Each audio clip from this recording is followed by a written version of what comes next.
ધૃતરાષ્ટ્ર એક પિતા, ભગવાન એમને દ્રષ્ટિ નથી આપી, પણ પોતાના પુત્રોના પ્રેમમાં જેમ અંધ હતા અને પુત્રો ગમે તેટલું ખોટું કરે એમની હાય આમાં હા, ક્યાંય ન્યાય નીતિ કશું જ નહીં. ધૃતરાષ્ટ્રને કશું દેખાતું નતું કે મારો દીકરો સાચું કરે છે કે ખોટું કરે છે, કશું જ દેખાય નહીં.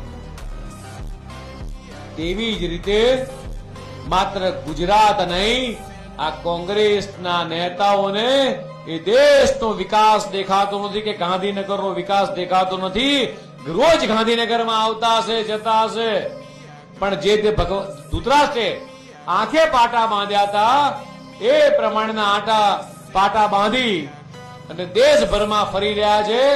2 દિવસ પહેલા જ જે બિહારનું ચૂંટણીનું પરિણામ આવ્યું, રાહુલ ગાંધીની અધ્યક્ષતાની અંદર એ કોંગ્રેસે 95મી વખત કારમી હાર મેળવી છે. આ એકમાત્ર કારણ છે કે એમની આંખ ઉપર એ પાટા બંધાયેલા છે.